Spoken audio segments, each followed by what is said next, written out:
Ce qu'il nous faut, c'est la phrase tout-terrain, insubmersible, intraveineuse, la transfusion de l'âme à l'âme. J'entre en vous par l'événement, par le détail, par le rêve qui devient réalité, par la réalité devenue rêve, par les premières vagues de l'avenir qui lampent le présent. J'ai dépassé la vitesse du sang. Le temps a cessé de m'être ennemi. Il m'accompagne, me fait visiter ses laboratoires, ses jardins, ses replis, ses panoramas fantasmagoriques et ralentit le pas pour me laisser souffler. Ce qu'il nous faut, c'est la parole vivante qui bondit d'une cervelle à l'autre sans coucher rire, avec le naturel des oiseaux et des fleurs qui finissent toujours par revenir au poème. Ce qu'il nous faut, c'est la poésie génitrice qui franchit les biais et les obstacles sans perdre ses idées ni ses plumes.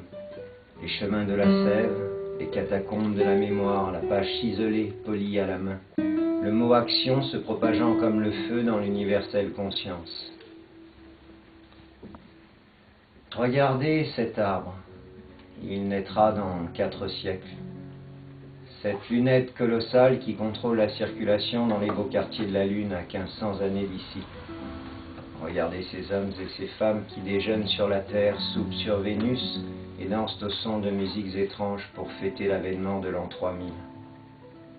J'écrivais ce poème en 1978. À cette époque, l'humanité était en projet, illisible par plus d'un côté, ployant sous les ténèbres et bric-à-brac d'une technologie balbutiante. L'argent, plus que la pesanteur, nous contraignait à toutes sortes de contorsions. Pour beaucoup, l'amour n'était qu'une façon de boire.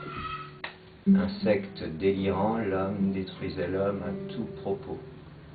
Tandis que la femme, source de vie, nageante entre paupières et genoux, le berçait, musique à la surface des yeux, toujours une île de côté.